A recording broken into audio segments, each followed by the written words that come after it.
Olá você, seja bem-vindo, seja bem-vinda. No ar, mais um programa Sala de Leitura. Se você ainda não é inscrito no canal, por favor se inscreva e ao final, se gostou do episódio, dê um gostei e depois compartilhe com os amigos, as amigas, professores, professoras, agentes de biblioteca e mediadores de leitura, além dos amantes da literatura. Em destaque no programa de hoje, a literatura distópica. O que é a distopia na literatura? E ainda você confere uma entrevista com os escritores Elcio Pacheco e Luiz Pereira, que estão lançando o livro Biografia de um Resiliente. E ainda você confere dicas de livro e contação de histórias. Portanto, não saia daí, eu volto em 15 segundos logo após a vinheta.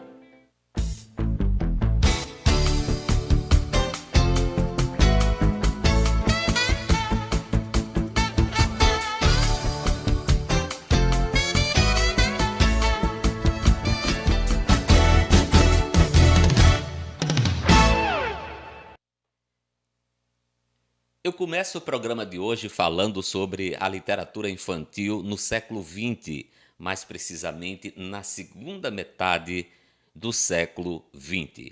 A literatura infantil, naquele período, teve uma intensa produção para crianças e jovens. E nesse período assinalado, não podemos nos esquecer do regime da ditadura militar, marcado pela opressão, pela intolerância, pela perseguição política, pela tortura, violência de toda a ordem. Pois bem, o sistema educacional de então passou pelo, digamos, desmantelo através de procedimentos duvidosos e alienantes. Em meio a tantos conflitos, a literatura infantil, por agregar até os elementos lúdicos e imaginários, constituiu-se numa espécie de válvula de escape para muitos escritores de literatura infantil aqui do Brasil. Então, eles se utilizaram da sua produção literária para canalizar as suas denúncias numa ótica intimista, contestatória, mas com uma criatividade e até com doses de ironia e humor. E aqui eu quero destacar as produções de Ruth Rocha com O Reizinho Mandão, de 1978, O Rei que Não Sabia de Nada, outro livro extraordinário, de 1980, e O que os Olhos Não Veem, de 1981. Por outro lado, temos também que lembrar as produções de Ana Maria Machado, essa escritora altamente consagrada e ganhadora de inúmeros prêmios. E ela que escreveu, por exemplo, História Meio ao Contrário, de 1978, e Era uma Vez um Tirano, de 1981. E só para citar mais uma escritora, bom, Lígia Bojunga. Lígia Bojunga, que escreveu A Bolsa Amarela, Os Colegas, entre tantos outros. Mas por que eu estou trazendo essa informação no campo da literatura infantil? Porque eu quero, na verdade, fazer uma conexão com o tema em evidência no programa de hoje, que é a literatura distópica, não é? A distopia. E nós precisamos entender o que é de fato a distopia. Pois bem, a distopia é um lugar imaginário onde se vive sob extrema opressão. As pessoas são policiadas em período fora de um contexto histórico e, eu diria, atípico, não é? Portanto, as sociedades regidas pela distopia normalmente apresentam governos totalitários, fascistas, ditatoriais, que exercem a tirania e um domínio sobre o grupo social. Bom, é claro que podemos imaginar que esse grupo social está nas amarras da violência, do terror, da perseguição e da tortura cruel. Dentro da literatura distópica, bom, há muitos livros para indicar. Porém, eu vou aqui apenas citar 3 livros que eu particularmente gosto muito da literatura distópica. E eu começaria falando aqui sobre este livro aqui, 1984, de George Orwell. Então, esse livro aqui vai, de uma certa forma, vai falar sobre a distorção da linguagem, a onipresença da televisão, que aqui a narrativa vai mostrar também a onipresença do chamado grande irmão, e que é o Big Brother, né? E aí ele vai estar em toda parte monitorando através desses aparelhos. Aqui é uma crítica muito contundente que George Orwell faz do regime comunista. Ele que ficou extremamente, digamos, abalado, decepcionado com os rumos que o comunismo estava tomando. Então ele vai colocar aqui a presença do grande irmão gerenciando os passos de toda a sociedade, inclusive reconstruindo a história sob a ótica da sociedade totalitária, da sociedade extremista, que aqui a narrativa deixa e torna evidente. Então, a visão de mundo de Orwell é um tanto quanto sombria, sabe? E vai nos mostrar esse pesadelo autoritário pelo qual, bom, se vivia naquela altura. Então, fica aqui a recomendação, inclusive, para a leitura. 1984. Outro livro que eu adorei e que está aqui no meu e-book é Fahrenheit 451, de Ray Bradbury. Ele escreveu esse livro em 1954. Ele também vai fazer uma crítica muito grande à presença intensa da televisão, ao mesmo tempo em que as pessoas estavam deixando, né, o hábito da leitura, o prazer em ler, diferentemente daquela concepção real, funcional, de que os bombeiros têm de apagar fogo, o autor vai nos mostrar uma outra situação, que é numa sociedade, bom, uma sociedade alienada, e que o corpo de bombeiros tem a principal tarefa de queimar livros e, por consequência, queimar também os leitores. Não importa aí se aí vai haver decorrência ou uma espécie de chacina, algo nesse sentido. Isso não importa. O autor deixa muito claro isso. Então é uma crítica que se faz através do principal personagem, né, que é o bombeiro Montag. E ele é provocado a enxergar, a entender por que é que ele, na condição de bombeiro, tinha que incendiar os livros, tinha que queimar livros. Então, mais uma dica de literatura distópica, tá? Fahrenheit 451. E o outro de Walter Miller Jr., Um Cântico para Leibowitz. Esse livro é muito interessante porque é uma sociedade religiosa, uma abadia do São Leibowitz, do Bento Leibowitz, e que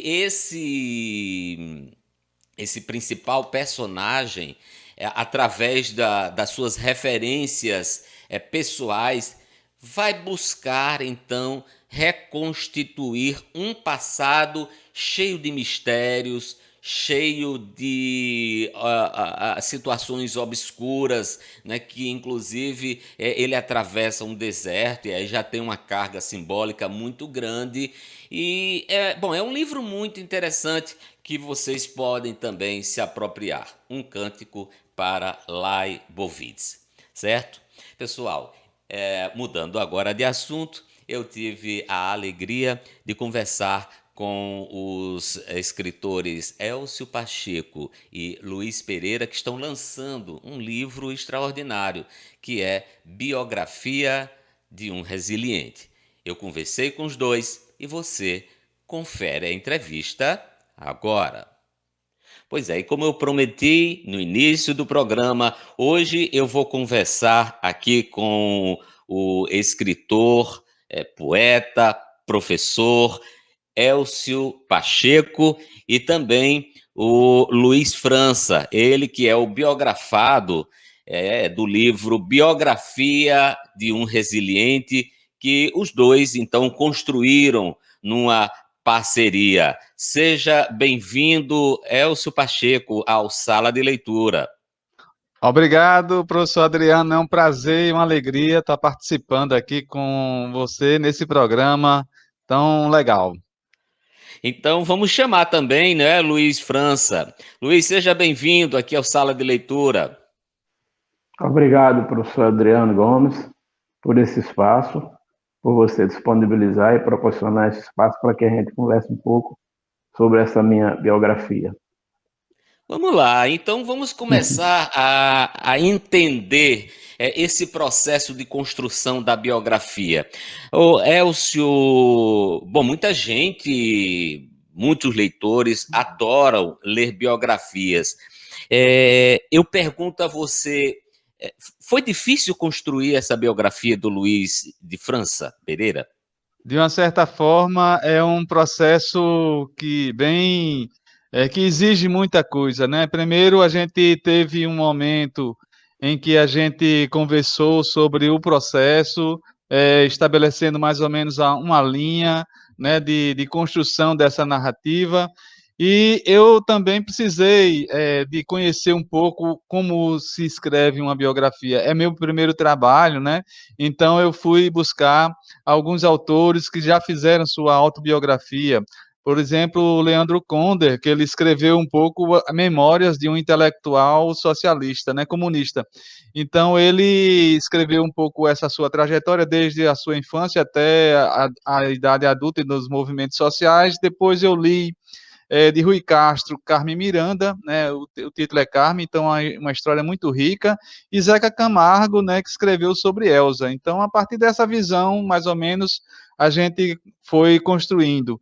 E Luiz de França Pereira era um projeto dele antigo, ele começou a escrever, né, no, que eu chamo o diário de campo dele, e a partir dali eu fui pegando essas ideias dele, essa narrativa, e a gente também fez entrevistas com ele, e a gente fez contatos com alguns outros amigos que vivenciaram a infância, a própria professora do tempo do ensino, que foi fundamental nessa trajetória dele nunca desistir, dele sempre ser um resiliente, uma pessoa persistente para superar todas as dificuldades que ele encontrou na vida.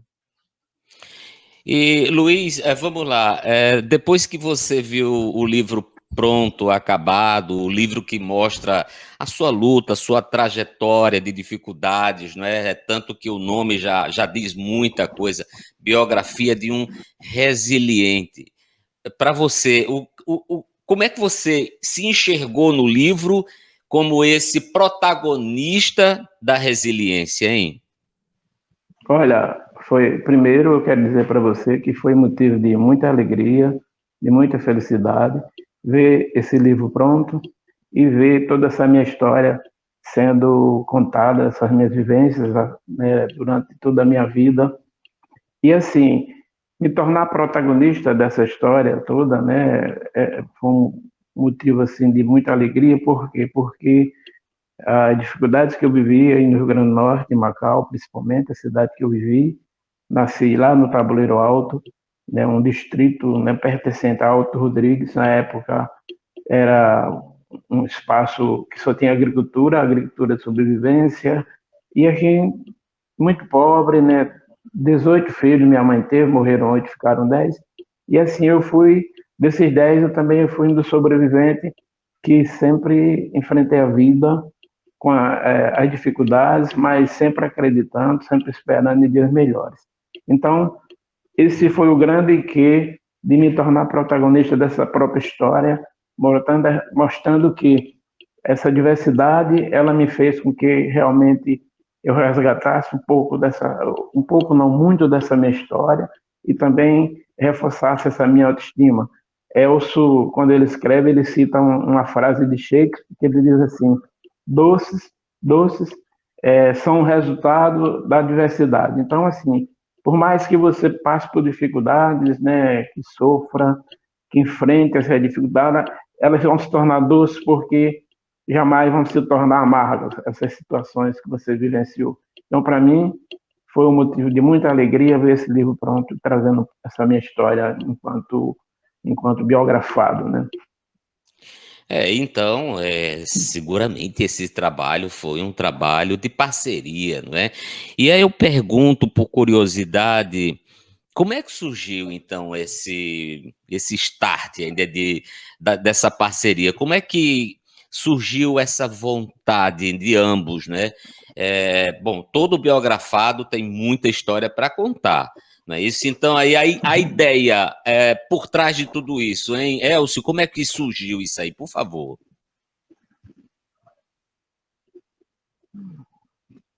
A gente já tinha uma certa convivência, né? Porque Luiz de França Pereira morou no bairro Nordeste.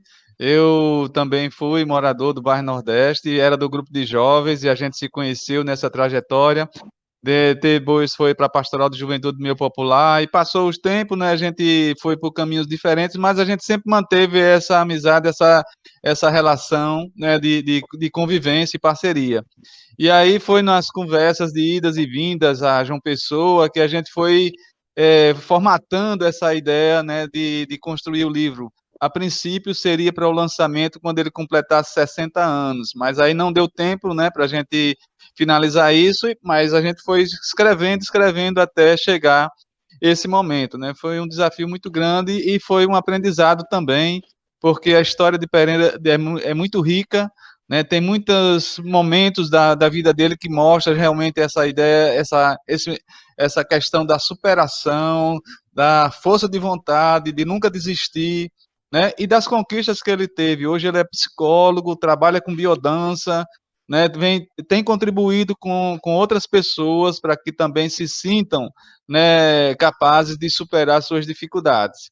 E a gente até sentiu também que, como resultado do lançamento do livro, muitas pessoas já falaram de que se acharam, né, presente naquela narrativa, né, se veem também um pouco da vida de cada um. Então, isso é gratificante. Eu acho que a gente conseguiu alcançar nossos objetivos aí nessa narrativa. Mas que bom, rapaz. Então eu vou voltar aqui a palavra para Pereira, e vou perguntar a ele eh, qual a particularidade desse livro e por decorrência da sua própria vida, sua própria existência, em que você destacaria. E eu pergunto isso porque as pessoas gostam de ouvir aquilo que o outro tem para contar. Então, bom, parece que deu um probleminha aí com Pereira. Eu vou passar a bola então para Elcio, hein, Elcio? O que é que você destacaria da trajetória de Pereira que lhe chamou a atenção, hein? Olha, esse momento em que ele viveu em Macau, né, onde ele trabalhou, né, como trabalhador braçal, né, para a prefeitura, abrindo ruas, calçando, pegando massa. Às vezes ele chegava em casa com as mãos calejadas e ia para a escola, né? Depois de um dia de trabalho. Ele viveu em situações também de muita dificuldade, tendo que escutar todo dia o barulho do trem passando perto da sua casa, morou em áreas de insalubre, né? Casa é, de barro, né? Sem energia, sem água, carregou galão nas costas, né?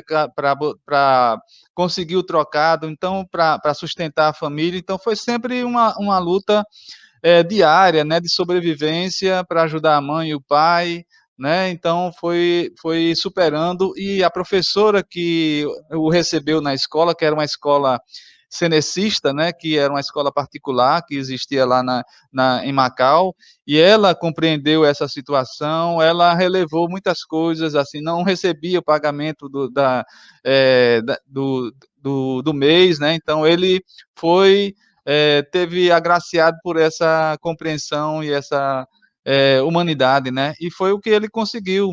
Depois ele também se destacou como cantor naqueles concursos da Mais Bela Voz em Mossoró, então fez sucesso nessa trajetória, veio para Natal, se envolveu no mundo da política, foi candidato pelo Partido dos Trabalhadores, depois foi fazer psicologia. Então, tudo isso, né, foi uma trajetória, né, de sofrimento, mas também de grandes superações. Biografia de um resiliente. Hélcio Pacheco e Luiz Pereira. Você tem aí um exemplar aí ao seu lado, ô Elcio, para mostrar? Isso, rapaz. Muito bem. Então, fala aí para os nossos seguidores do canal Sala de Leitura, onde é que a gente pode adquirir a biografia de um resiliente, hein? A biografia de um resiliente foi editada, né, pela editora Primeiro Lugar, é uma editora daqui de Natal, e a gente pode acessar o link, né, lá onde tem editora Primeiro Lugar barra Pereira, e aí tem acesso a esse volume, né? Então o livro custa R$ 35, e lá também tem o QR Code, né, que pode indicar, né, onde a gente pode fazer contato direto com o autor, né? Os dois autores, né? E poder ter também a compra desse livro, né? Biografia de um Resiliente. Custa R$ 35. Muito bem, Elcio. Portanto, está aí o convite para nós lermos a biografia de um resiliente. Olha, Elcio Pacheco, eu quero agradecer imensamente. Você que é um amigo, você que é um colega de trabalho, e eu admiro muito o seu trabalho no campo do rádio, no campo da docência. Agora eu vou passar a admirar muito mais no campo agora da escrita, né, como um autor. Olha, muito obrigado a você, obrigado a Luiz Pereira por vocês terem estado aqui comigo, aqui na minha sala de leitura. Eu aqui agradeço esse espaço, né, que é um espaço muito rico, oportunidade para a gente ter essas produções que aqui no Rio Grande do Norte, né? Então isso é fundamental para dar visibilidade ao que os autores estão fazendo aí. Obrigado, viu? De coração. Forte abraço, Elcio. Olha, eu gostei muito de ter conversado com o Elcio e com o Luiz Pereira. Foi muito legal, muito boa.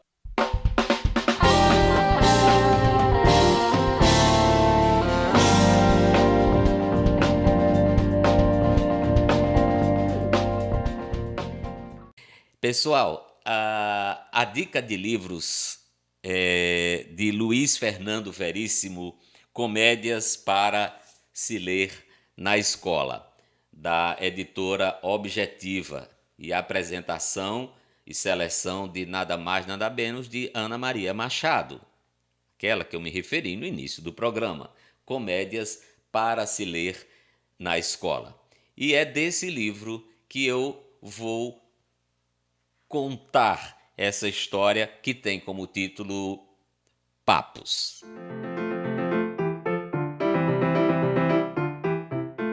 Bom, essa história se passa através de um diálogo entre duas pessoas e vou tentar interpretar estas pontuações entre essas duas pessoas, que se chama papos. Me disseram-me. Hã? O correto é disseram-me, não me disseram. Eu falo como eu quero. E te digo mais. Ou é digo-te. O quê? Digo-te que você. O ti e o você não combinam. Lhe digo? Também não. O que você ia me dizer? Aqui você está sendo grosseiro, pedante e chato, e que eu vou te partir a cara. Lhe partir a cara, partir a sua cara. Como é que se diz, hein? Partir-te a cara. Pois é, parti-la-ei de... se você não parar de me corrigir, ou corrigir-me. É para o seu bem. Dispenso as suas correções. Vê se esquece-me. Falo como bem entender. Mais uma correção e eu... O quê? O mato. Que mato? Mato-o, mato-lhe, mato você, matar-lhe-ei. Ouviu bem? Eu só estava querendo... Pois esqueça-o e para-te. Pronome no lugar certo é elitismo. Se você prefere falar errado, falo como todo mundo fala. O importante é me entenderem. Ou entenderem-me. No caso, não sei. Ah, não sabe. Não o sabes? Sabes-lo não? Esquece. Não. Como esquece? Você prefere falar errado? E o certo é esquece ou esqueça? Ilumine-me, me diga, ensines-lo-me. Vamos, diga. Depende. Perfeito. Não o sabes. Está bem. Desculpe. Fale como quiser. Agradeço-lhe a permissão para falar errado que me dás, mas não posso mais dizer-lo-te o que dizer-te-ia. Por quê? Porque com todo este papo esqueci-lo. Bom, aqui está uma espécie de uma crônica graciosa, divertida, cômica, né? E do extraordinário Luiz Fernando Veríssimo, tá? Comédias para se ler na escola. E é com esta Comédias para se ler na escola, a indicação do livro, que eu me despeço por hoje, mas eu aguardo você no próximo programa. E não se esqueça de deixar um gostei e se inscrever aqui no meu canal. Olha, um forte abraço e até o próximo programa. Tchau!